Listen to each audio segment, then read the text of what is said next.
What's up, everybody? Hello. Welcome back. Transparent tasting. Maybe you're watching this on a Tuesday and you can get that alliteration in and be kind of nice if we can make that happen. But knowing my schedule and his schedule, it's just not going to. Yeah. So back in it. Excited to share our. Let's see if I can get these names out without messing up. Festive Fraulein Festbier and then Merry Minch Marzen.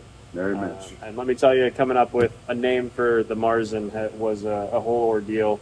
Luckily, Connor kind of helped out with that one. So very, very, very happy to get that, and it works well. You got your Men from Marzen did not. Yeah. That's what he wanted. I don't remember exactly how many beers were already named that, but there was a fair number that were already. So if you ever think you have a good beer name, look it up on Untappd. I guarantee it's been done, because finding beer names nowadays is just ridiculously hard to do. So, just one of those deals. So, but 'tis the season. I mean, Oktoberfest. For sure. I'm excited. We definitely try to release in season and not in June, July, August like a lot of major production breweries do. So I know people have been asking for them for a little while, but both of them are on tap now, so come on in, get yourself a taste, and do some side by sides. So, are Oktoberfest the style that you tend to lean towards? Or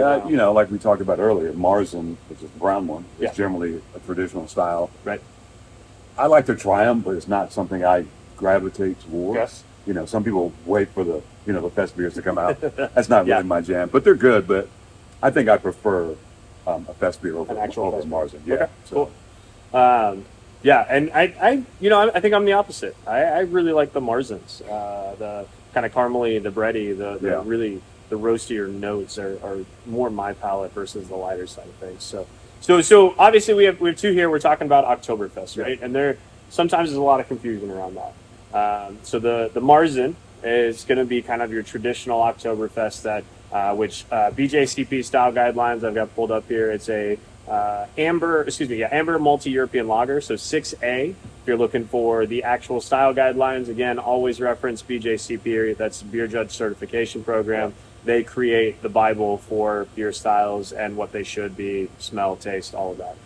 And then you've got your Fest beers, which is actually 4B under pale multi-European lager.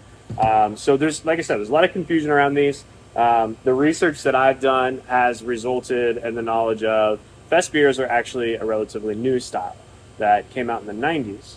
Now, interestingly enough, they are predominantly what is served at Oktoberfest now, which is the actual German. The actual German Oktoberfest. Oh, that's surprising. Yeah, Fest beers are actually what is predominantly served, and the reason why is they wanted something that was easy drinking and poundable.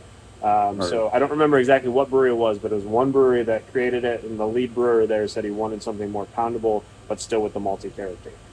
So it's kind of interesting that apparently they couldn't drink enough beer at Oktoberfest, so they needed another style that made it easier to drink. So are they generally same ABV, or what's the story on that? Yeah, and that's kind of interesting. So the Fest beers are actually higher ABVs. So let's pull up style guidelines here and just talk about it. My short-term memory doesn't work, so. The Fest beers ABV is 5.8 to 6.3, and then Marzens are 5.8 to 6.3. So exactly the same as far as ABVs are concerned, but definitely a very different multi-character body, all of that as far as that's concerned. With that note, let's kind of dive in. You want to start Marzen? You want to start Fest? Let's go Marzen. Marzen, all right. Like you're talking about, it's got that maltiness. Yeah. Is that what gives it the color? Some darker malt? Yeah, for sure. So with the Marzen, we run actually a base malt of Vienna, and then some Munich 20 and some Carapils Copper. The Carapils Copper is really just for color, and then add some dextrin, so you have a little bit of residual sweetness on the backside. Kind of helps with it. It even has a sweet smell to it. Yeah, it does. It does. And I get, and this is interesting for me because it's normally something I don't like, but it's actually a touch of kind of dog food of all things to describe. I get it on some of the maltier German lagers, and it definitely there's a touch of it in here, and I think it's just a combination of things. So there's like wheat bread character. There's some caramel notes to it. Definitely bready. Bready. It's a very very bready and malty brew. Going in. Mm-hmm.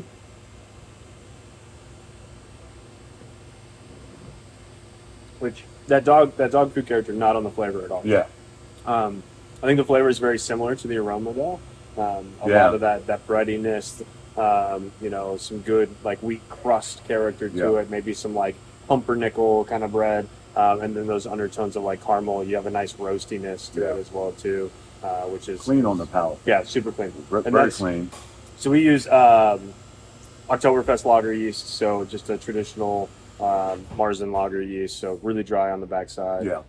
And I think that the dextrins from that Carapils copper really brings the body up because this is 5.8, so we are on the low side Yeah. for it, but still a really full bodied Yeah. brew for the. I think it surprises a lot of people because they see brown Yeah, and for they sure. think, oh, it's going to be no. This is not a heavy beer at all. Mhm. This is as you said, a crusher. You know what I'm saying? Yeah, absolutely. And you know, nice moderate carbonation, bright, crisp, no coating feeling in the mouth. It dissipates really nicely. Yeah. A touch of bitterness on the backside. Kind of a sweet bitterness. Yeah, for sure. Yeah. For sure. It's a nice one that just really cleans up really well, and it, you know, almost leaves your mouth dry, making you like want to go back in for another yeah. drink. Which, Yeah. you know, obviously Oktoberfest are kind of designed for that, considering you're supposed to have a liter's time of it whenever you're drinking them. So, Yeah. so anyways, yeah. So let's contrast that. Let's go Festbier. Yeah. So obviously, you know, you can see color-wise, very, very different colors being pulled out. So the base malt's a lot different. So this is a Pilsen base malt, touch of Vienna, some Munich, and then just and that's it. So you're running a little heavier base malt, and that's what kind of brings that color through on the Marzen, whereas you're running a very, very light base malt to get here. Now we actually overshot this. This is 6.7. Yeah. So a little bit high for fest beers, but it doesn't drink like it. There's No, a it's touch of super alcohol light, to yeah. it, but it's still really, really smooth for 6.7. So It's very light. yeah, so Not really much on the nose. Mhm. You know. Unlike the Marzen, Right. a lot on the nose. right, pretty light. I mean, some there's some esters in there. Yeah. You know, a little bit of kind of banana and a touch of little esters, but I mean, Still very yeah. very faint. You know. yeah, very faint. I think like a touch of grassiness as well, which Yeah. I mean, Pilsner malt, you're going to get a little bit of grassy notes out of it, but really clean nose for sure. Yeah, that hits my palate correctly. Right, Not to say the Marzen doesn't, but I just like it's very bright, right, if you will. Yeah. You know, I mean, almost like when you're thirsty and you hit something, and you're like, oh, I need to chug some more of that. You Yeah, know, yeah, it yeah. kind of has that. It's like mowing the lawn and then cracking Yeah. that first beer after mowing the lawn. It just hits the palate, cleans it up, and makes you feel good. Yeah. Yeah. And again, at the ABV it's at, I would never know. Right. If you just gave it to my, guess the ABV game if we do on the podcast, right? It's like, I'm like, what would that be like? I'd probably think 4, now like 5.2, 5.5. Yeah, I probably give it a around there. mid 5. Yeah. Yeah. It's. I mean, it does have a good body behind it. You know, those light esters come through on the flavor as well, and that grassiness comes through Yeah. on the flavors. But it's really just a really clean. You know, I think like just a low IBU Pilsner is kind of where I get with Yeah. maybe a little more residual sweetness behind it. You know, something it like that. reminds me of like a food beer. Like you could have that with food. Yeah. Because it's, whatever you're eating, it kind of cleanses your palate as Yeah. well, For sure. That's what it reminds me of. I would pair that with a lot of things. Yeah. Absolutely. I give me a cheese board and this will go Oh, with yeah, everything yeah, everything absolutely. across the cheese board. Yeah, for sure. So yeah, very, very happy with this one. I always get excited when I get to brew it, and nothing like a crystal clear beer that's nice and light and easy drinking. So is this is the first time you've done a Marzen? Correct. Yeah, this is the first time we've done the Marzen. So Festive Brow line has been around. This is the third year Yeah. that we've done it. But I think we've seen a lot of confusion in the tap room too, that just between the Marzen Festbier, and so we a lot of times will pour Festive Brow line for people, and they'll be like, wait, no, I wanted the Oktoberfest. So Yeah. it's like, well, we have to go into this whole Education. education Yeah. behind the bar with people. So it's kind of been fun to put the Marzen next to it. That way we can really dive into that education and kind of lean into that education side and be like, yeah, you're right. So you did want the Oktoberfest. Both of these are, but just two different styles that are classified as Oktoberfest. So realistically, when you hear Oktoberfest, that's just the beer that's drank during the festival. Right. Like that's what Oktoberfests are.